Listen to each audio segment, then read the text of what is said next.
Assalamualaikum warahmatullahi wabarakatuh.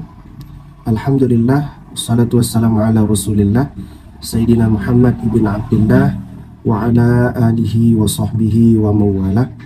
Allahumma salli wa sallim ala Sayyidina Muhammad miftahi babi rahmatillah adada ma fi ilmillah salatan wa salaman daimaini bidawami mulkillah wa ala alihi wa sahbihi wa mawala, amma ba'du.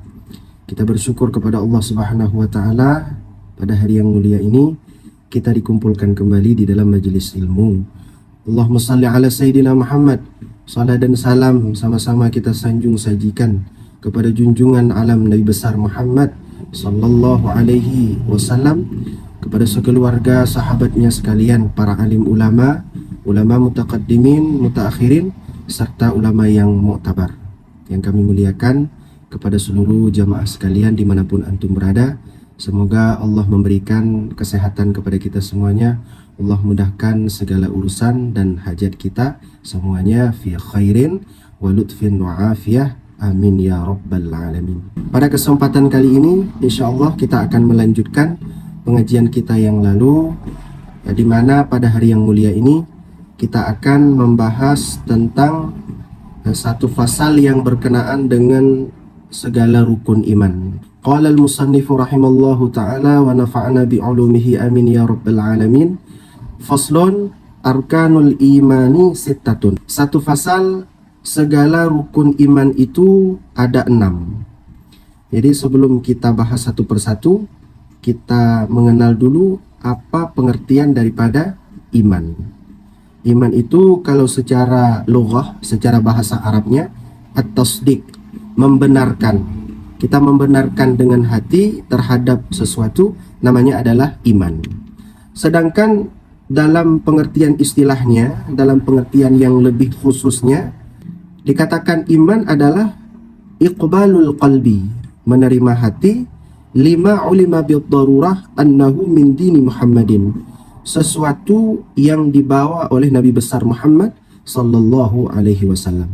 Kita membenarkan dengan hati terhadap apa yang dibawa oleh Nabi, ini dikatakan sebagai iman. Yang pertama daripada keenam rukun-rukun iman adalah antu'mina billah, bahwa engkau percaya dengan Allah Subhanahu wa ta'ala. Maknanya yang awal daripada segala rukun iman adalah beriman dengan sesungguh Allah Subhanahu wa ta'ala maujudun, Allah ta'ala ada, wa annahu wahidun fi dzatihi, Allah ta'ala esa, wa sifatihi, esa pada zatnya dan esa pada sifatnya, wa af'alihi, dan esa pada segala af'alnya, segala perbuatannya, la syarika lahu fil uluhiyah, yang mana tidak ada sekutu, tidak ada syarikat baginya Allah fil uluhiyah, pada ketuhanan. Artinya Allah itu esa, tidak ada seseorang yang berdampingan dengan Allah Subhanahu wa ta'ala. Artinya beliau menciptakan, beliau yang menjadikan, tidak ada campur tangan daripada yang lain. La syarika lahu fil uluhiyah.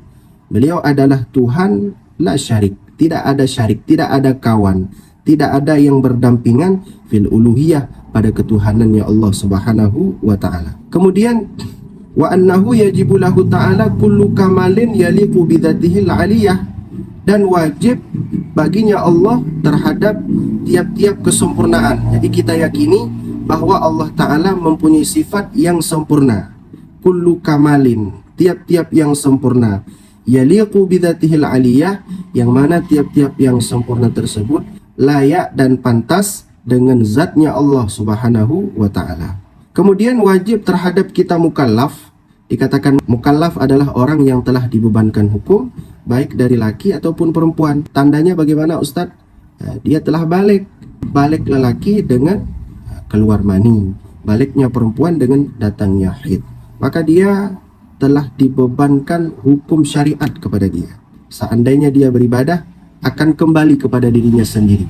Artinya dia melakukan perbuatan baik, diberikan pahala, dia meninggalkannya, diberikan azab, dianggap sebagai dosa.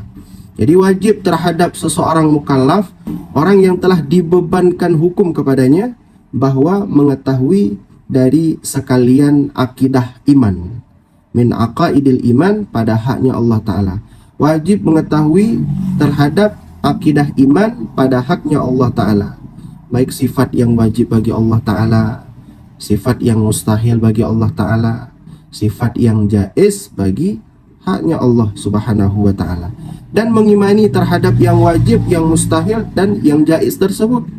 Iman kita terhadap yang wajib, yang mustahil, yang harus tersebut.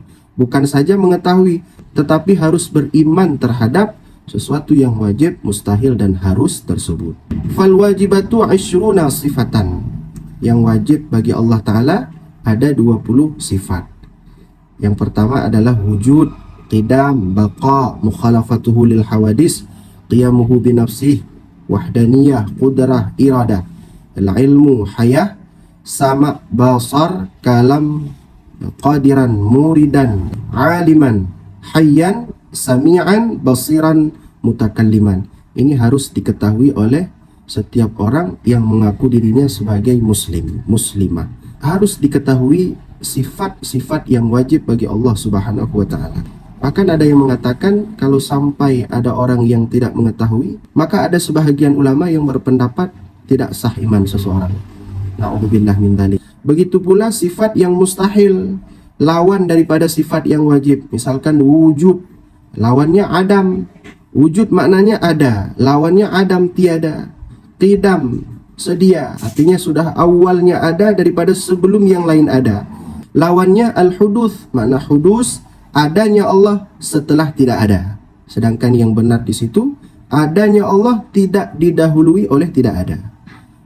Adam, huduth, tarwul adam, mumathilatunil huduth. Ini merupakan sifat yang mustahil bagi Allah Subhanahu wa Ta'ala. Sebagaimana sifat yang wajib 20, maka sifat yang mustahil juga 20. Karena sifat mustahil ini adalah lawan daripada sifat yang wajib. Diddul wajibat, lawan daripada sifat-sifat yang wajib.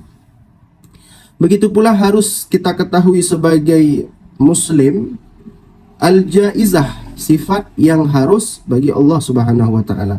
Sifat yang harus ada satu, fi'lu kulli mumkinin aw tarkuhu, melakukan tiap-tiap yang mungkin ataupun meninggalkannya. Artinya boleh Allah menciptakan, boleh tidak menciptakan, terserah sama Allah Subhanahu wa Ta'ala. Tadi sudah kita hafal sifat-sifat yang wajib bagi Allah Subhanahu wa Ta'ala. Apa makna daripada wajib? Wajib di sini maknanya ma la yutasawwaru fil aqli adamuhu, sesuatu yang tidak dibayangkan, tidak ditasawurkan pada akal terhadap tiadanya sesuatu. Artinya kita katakan Allah Ta'ala wujud, maka jiwa kita tidak akan dibayangkan kepada tidak adanya. Allah Ta'ala mesti ada, maka jiwa kita tidak akan condong untuk meyakini tidak adanya Allah. Ma la yutasawwaru fil aqli adamuhu, sesuatu yang tidak dibayangkan akan tiadanya pada akal, tidak akan pernah dibayangkan oleh akal, itu namanya wajib di sisi Allah Subhanahu wa Ta'ala. Sedangkan makna mustahil, ma la yutasawwaru fil aqli wujuduhu, sesuatu yang tidak dibayangkan akan adanya sesuatu pada akal. Inilah sifat yang mustahil. Sifat yang mustahil adam, Allah Ta'ala tidak ada. Namun akal kita apakah akan membenarkan kepada ada? Sungguh tidak. Tidak akan dibenarkan akal wujud terhadap sesuatu yang mustahil pada haknya Allah Subhanahu wa Ta'ala. Sedangkan yang jaiz, ma yutasawwaru fil aqli wujuduhu wa adamuhu, sesuatu yang dibayangkan pada akal wujudnya dan tiadanya. Yang kedua, kita beriman dengan malaikatnya Allah Subhanahu wa Ta'ala. Yang mana kita beriman kepada para malaikatnya Allah, kita yakini di dalam hati bahwa mereka semua adalah hambanya Allah yang dimuliakan. La ya'sunallah ma amarahum, tidak bermaksiat mereka itu akan Allah terhadap sesuatu yang telah diperintahkannya Allah. Artinya mereka tidak akan menyalahgunakan amanah dari Allah. Seandainya Allah memerintahkan ini, maka para malaikat tidak mungkin dan mustahil akan melanggar itu.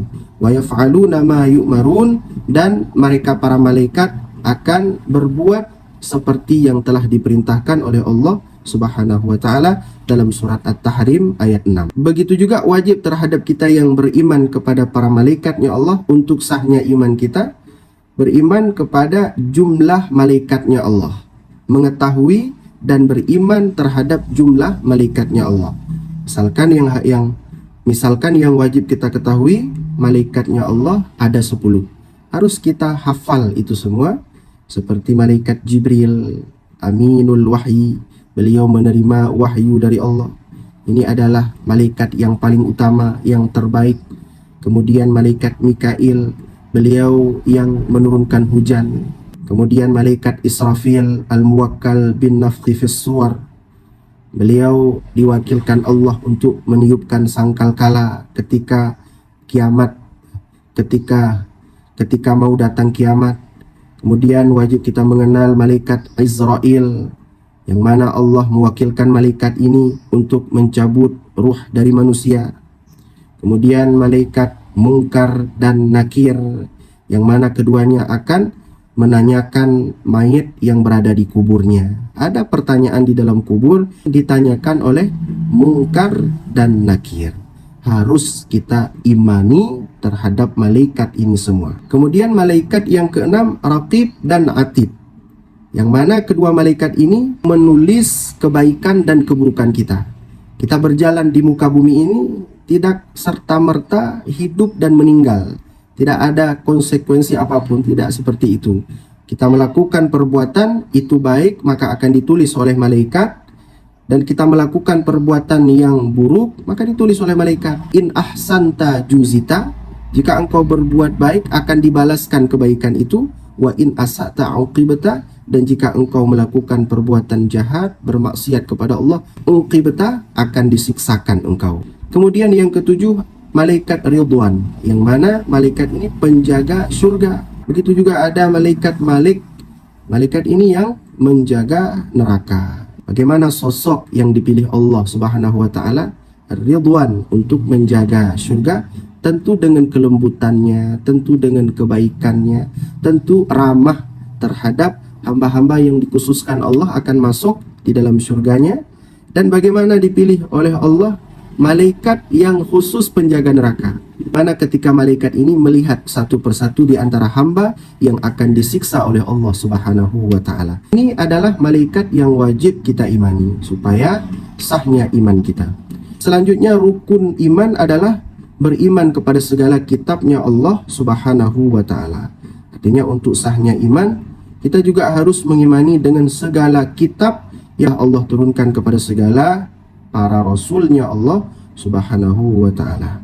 Caranya kita beriman terhadap kalam Allah, yang mana kalam ini munazzah anil harfi wa sauti, kalam yang bersih daripada huruf dan suara.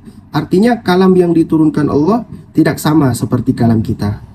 Karena siapa tahu ada orang yang mendengar kalam Allah, harus beriman kepada kalam Allah. Pasti kalam Allah sama seperti manusia, sama-sama kalam.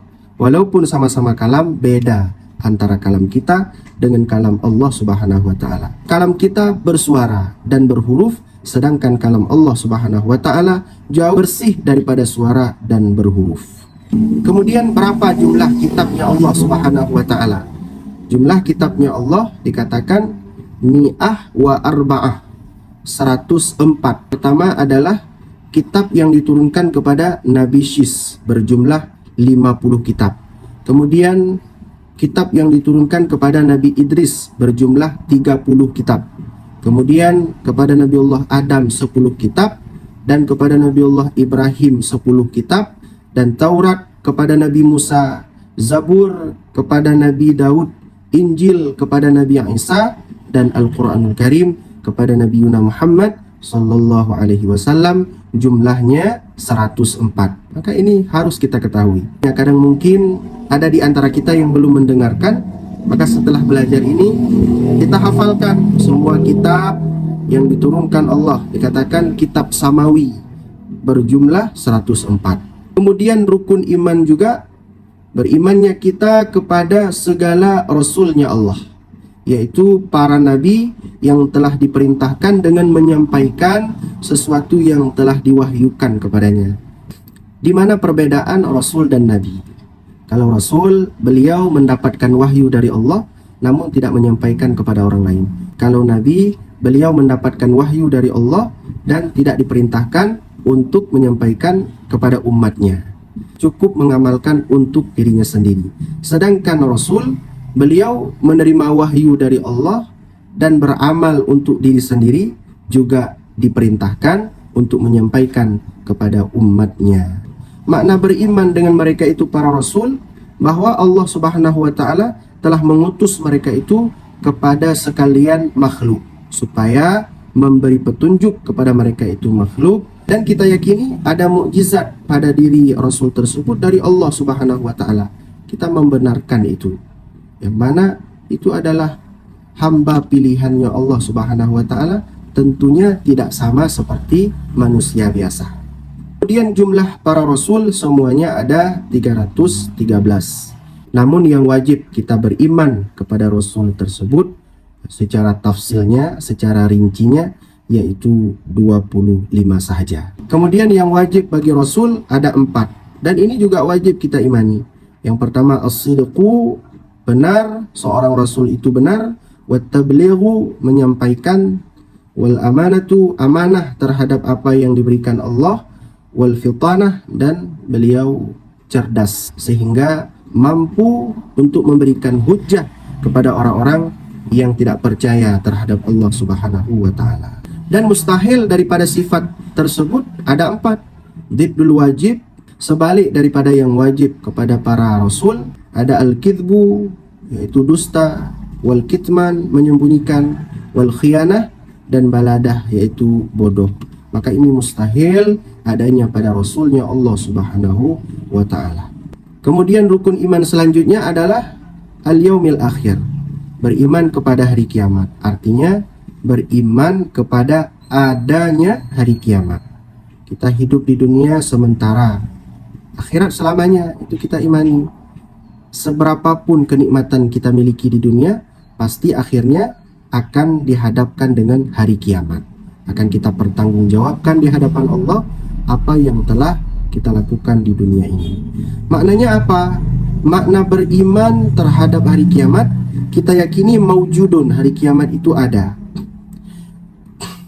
Dan kita yakini terhadap sesuatu yang ada di hari kiamat itu. Misalkan kita melakukan segala perbuatan nanti akan ditimbangkan di hari kiamat, juga kita yakini. Begitu pula juga ada sirat. Sirat ini adalah jalan, yang mana jalan menuju kepada surganya Allah Subhanahu wa Ta'ala. Kalau lewat, kalau tidak lewat akan masuk ke dalam jurang yang paling hina, jurang nerakanya Allah Subhanahu wa Ta'ala. Kita yakini di dalam neraka ada itu. Kemudian ada surga, ada neraka.